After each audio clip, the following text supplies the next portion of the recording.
ఏంటయ్యా అంటే విగ్రహారాధన. విగ్రహారాధన అంటే మనం ఇతర దేవతలను మొక్కడమనో లేదా విగ్రహాలను మొక్కడమనో అనుకుంటున్నాం. విగ్రహారాధన అంటే నిన్ను నీవు ప్రేమించుకోవడం కూడా విగ్రహారాధనే. నిన్ను నీవు ఎక్కువగా ప్రేమించుకోవడం కూడా విగ్రహారాధన. నీ కుటుంబంలో ఉన్నటువంటి ఒక వ్యక్తిని ప్రేమించిన ఎక్కువగా దేవుని కంటే అది విగ్రహారాధనే. నువ్వు వేసుకునే వస్త్రాలను ఎక్కువగా ప్రేమించిన అది విగ్రహారాధనే. నీవు నీ దగ్గర ఉన్నటువంటి ఆ ధనమును, ఆ డబ్బుని ఎక్కువగా ప్రేమించిన అది కూడా విగ్రహారాధనే. నీకు ఇష్టమైనది ఏది, నీకు అయిష్టంగా ఏదైతే దాన్ని ఇష్టపడుతూ ఉన్నావో, ఏ వస్తువునైతే ఎక్కువ ప్రేమిస్తూ ఉన్నావో, ఏ వ్యక్తినైతే ఎక్కువ ప్రేమిస్తూ ఉన్నావో, దేని కొరకైతే ప్రాపలు పడుతూ దాన్ని ఎక్కువగా ప్రేమిస్తూ ఉన్నావో ఆ ప్రతిదీ కూడా, నువ్వు ప్రేమించే ప్రతిదీ, నువ్వు ఇష్టపడే ప్రతిదీ కూడా, దేవుని కంటే ఎక్కువగా ఇష్టపడే ప్రతిదీ కూడా విగ్రహారాధనే. మనతో వచ్చిన తంట ఏంటయ్యా అంటే, మనతో వచ్చినటువంటి ఇబ్బంది ఏంటయ్యా అంటే, విగ్రహారాధన అంటే మనం ఏమనుకుంటున్నామయ్యా అంటే వారు ఆ విగ్రహాలను పూజిస్తున్నట్లుగా మనం దానిని మొక్కితే, దానిని పూజిస్తే, దానికి ఆరాధన చేస్తే అది విగ్రహారాధన అనుకుంటున్నాం. కానీ దేవుడు చెప్పాడు, నన్ను కాకుండా నీవు దేనిని ప్రేమించినా, దేనిని ఎక్కువగా ఆరాధించినా, దేనికి కావాలని నువ్వు ప్రాకులు పడినా అది విగ్రహారాధనే అని దేవుడు అంటున్నాడు. ఇప్పుడు ఆలోచన చేయండి. వాళ్ళందుకనే ఇక్కడ నిర్గమాకాండంలో దేవుడు మనతో స్పష్టంగా మాట్లాడే మాట ఏంటి అంటే, ఆ రోజున ఇజ్రాయిలీకి చెప్పినటువంటి నిబంధన కూడా అదే. అది ఏ విధిగా మనకు కనబడుతుందయ్యా అంటే, నిర్గమాకాండం 23వ అధ్యాయం 32వ వచనానికి వెళితే గనక, నీవు వారి దేవతలను సేవించిన యెడల అది నీకు ఉరియదు. ఇక్కడ విగ్రహాన్ని తీసేయండి.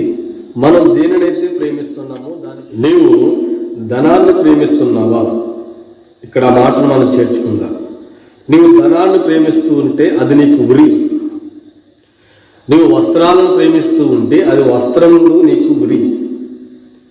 నీవు ఒకవేళ నీతో ఉన్నవారిని, నీవనుకున్న వారిని నీవు ప్రేమిస్తే అది నీకు ఉరి.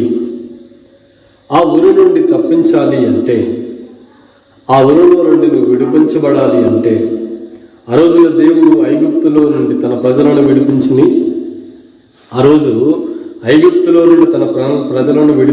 దేవుడు వారికి కొన్ని విధి విధానాలు నేర్పించాడు. వారికి దేవుడు కొన్ని విధి విధానాలు పెట్టాడు. వారికి దేవుడు కొన్ని నియమ నిబంధనలు పెట్టాడు. ఆ నియమ నిబంధనలే ఈ రోజున మనకి కూడా వర్తిస్తాయి.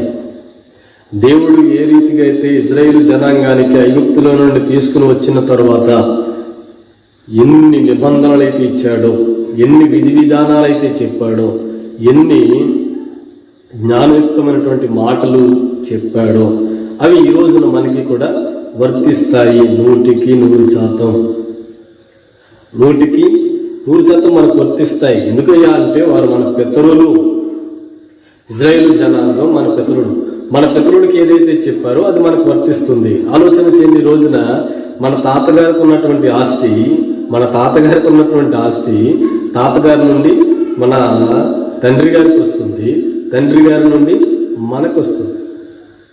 ఇప్పుడు మన పితరుడికి ఏదైతే దేవుడు ఆజ్ఞలు ఇచ్చాడో ఆజ్ఞలలో నుండి మనం నేర్చుకోవాలి. ఆ ఆజ్ఞలను తప్పనిసరిగా పాటించి ఆ ఆజ్ఞలను నెరవేర్చి ఆ ఆజ్ఞలను మనలో అన్వయించుకోవడం తప్పనిసరి.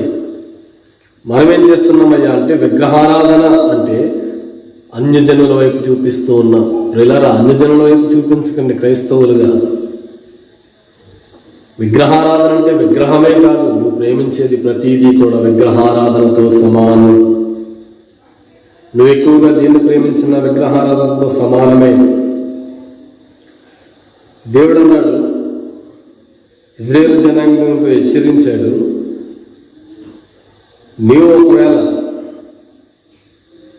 వారి దేవతలను సేవిస్తే వారి దేవతను ఆరాధిస్తే అది నీకు ఉరవుతుందని చెప్పాడు. అది ఉరియవుతుందని స్పష్టపరిచాడు, స్పష్టంగా చెప్పాడు వారికి. ఈ రోజున మనం దీన్ని ఆలోచన చేసే విధానం ఏంటయ్యా అంటే, నీవు దేన్నైతే ఎక్కువగా ప్రేమిస్తూ ఉన్నావో, దేనైతే ఎక్కువగా ఆరాధిస్తూ ఉన్నావో, దాన్ని నువ్వు సేవిస్తూ ఉన్నావో, దానికోసం నువ్వు పాకులు పడుతూ ఉన్నావో, దాని కొరకు నీ ధనాన్ని, నీ బలాన్ని, నీకున్నటువంటి సమస్తాన్ని ఖర్చు పెడుతూ సమస్తాన్ని కూడా ఉపయోగిస్తూ ఉన్నావు. అది నీకు ఎలా ఉందయ్యా అంటే ఉరి.